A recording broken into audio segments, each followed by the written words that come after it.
Hi guys, so we're doing it a little different this time around, and we're back again for another episode of As Real As It Gets. As Real As It Gets.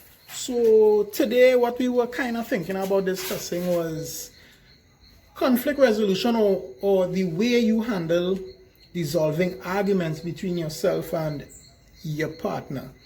How do you go about that? The do's and the don'ts. So you see she laughed one time, so we could dive right in once again. Okay, so for me, I will always go back and let's start at this point where you must first understand your partner's, there's the love language. You must also understand your partner's fight language. Know when they're getting upset, know when they're in a mood, know their different levels so you can know how to counteract that, because no relationship is the same. No two people in a relationship also are the same. So knowing your partner is extremely important. You understand? So for instance, I am more the quiet one. She is more the, she laughing, but she know it's the truth. So when she's doing that, I am usually doing this. And which we know women agitates us even more. Yeah, but at the end of the day, and this is a thing to guys, ladies, let need to understand this. When you see a leg going off the top and a fella watches you and does this, or he smiles, it's not because he's actually, there's something to laugh about, That's the expression a man gives when he absolutely does not know what else again to say. So the only reaction is like, that is the, what to do, boy? That's that reaction. So it's not that we are laughing at what you all are doing. We are not crazy.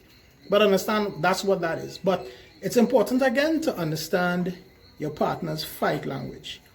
How you interact with them. You want to say something? No, go ahead. Right? So basically if she is, I realize she's going into a gear, I know her levels. She goes from 0 to 100. There's no 25%, there's no 50, there's no 75. It just goes from here to here. So this is usually the expression on my face, like what? Like how we reach there, because that has only happened sometimes when as I said before, right? I try to go in and say a prayer, But if it's sometimes with us, how it is we come, we talk about something, and then we have to come and talk about that same thing again. And then we have to come and talk about that same thing again. Then we might end up going 0 to 100.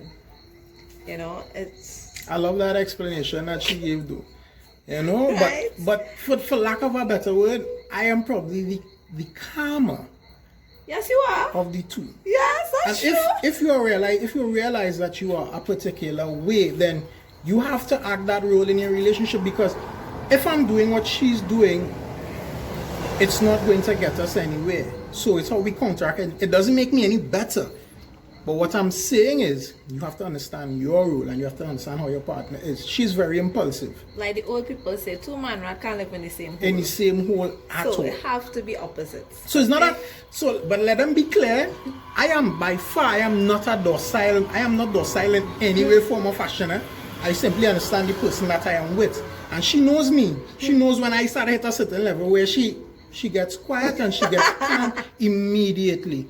But I only reach to that place when I realize, I'm trying to be calm, I'm trying to be rational, and I realize like it's just not getting anywhere. That's the only way for me to get her attention. So it's not that I can't go there.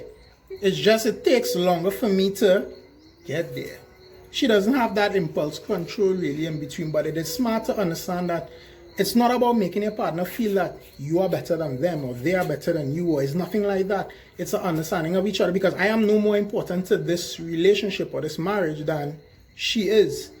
I may be strong in a certain area and I may be weak in a certain area, and the same goes for her. But that's where we counteract and where we complement each other. But it is important to not become disrespectful, because what people need to understand is, especially for the ladies. No, this is not me touting for the guys, so ladies don't get down on me. But understand what I'm saying. Women tend to get personally disrespectful quicker than a man. I'm not saying that men don't. Understand what I'm saying? But women tend to go there faster because a lot of men are built on their ego. So it's easy for a woman to attack their ego to make them feel emasculated.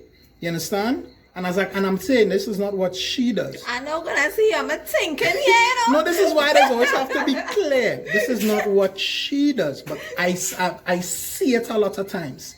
You understand? And you ladies need to realize that you cannot expect your man to act and be like a man if you're not treating him as such. If you're belittling him, then how do you then expect him to then be the leader of that family? So it's important, and then we need to understand these things. When words come out your mouth, there is one thing you cannot do.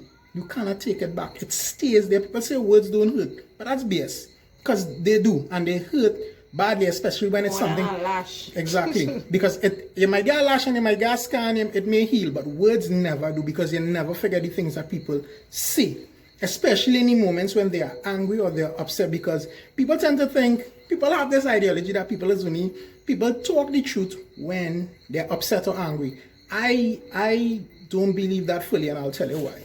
People try to say the most hurtful things to you when you're angry. It may be the truth sometimes, but the majority of the times, it's definitely not necessarily that. They just know if they say this to you, it's going to get on their skin, or it's going to get a reaction out to you, and that's what most people want majority of the time. They want a reaction from you. But as I said, it is important to stay calm, because when you say things, you cannot take it back. No matter what you do, you can do all what you want. That stays right in the back of the mind. Especially if it's something that it becomes a habit or a pattern with you where you do it consistently. So try to avoid that. That is extremely important. There's no perfect resolution in terms of arguing, but there are certain things that you simply must do. Listen to your partner, let them say what they need to say, then you respond. Because if you keep cutting in between, there's going to be a consistent loss of understanding, because you might be speaking, but the person isn't understanding what you're saying. A lot of people listen, but they don't hear and they don't comprehend, which is more important.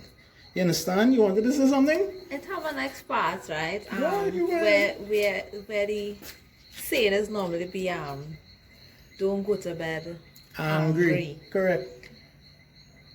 For me, it is not 100% real. It never is. It never is. Right? You still may go to bed angry based on the time when it happened. That you may have to sleep on it, or just that you just need that break. That okay, we get angry, I ain't going back right now. So only thing though to deal with it, just okay, the people they say don't go to sleep angry. To me, the only way to deal with it is still say we let's just give an example. We pray every night. Even though we vex with each other, we ain't vex with God. So, get on your knees and still pray. Very important. So, because you don't know if he or I, when we fall out that night, we mightn't see each other again. So, I guess that's the reason why people say don't go to sleep angry. But at the same time, it's better still, even if you go to sleep angry, still hold hands and say a prayer together. You understand? Because to me that would be important. So at least you just say, I still hold his or her hand. And fellas out there, a quick little life and relationship hack. Not because you are angry with your partner means that you cannot still let them know that you love them. There are many times I am pissed at her and I will say, I love you now. I just can't deal with you right now. Be honest. People need to learn to be emotionally mature. You may be able to hear and understand certain things and be able to accept things you may not like about yourself, and still be able to look in the mirror and say, okay, Antonio, okay, Nataki, okay, so-and-so, I need to change this about myself. It's okay to hear things that you do not like to hear about yourself and be able to develop yourself, because nobody is perfect. You understand? But emotional maturity is key. I can still tell I love her even if I'm upset with her. And as I said, fellas, that's a life hack, because there are times women will know they're wrong, or men will know they're wrong, and even if you're still coming and saying, "Baby, I love you," I just can't deal with you. Pat down a little bit.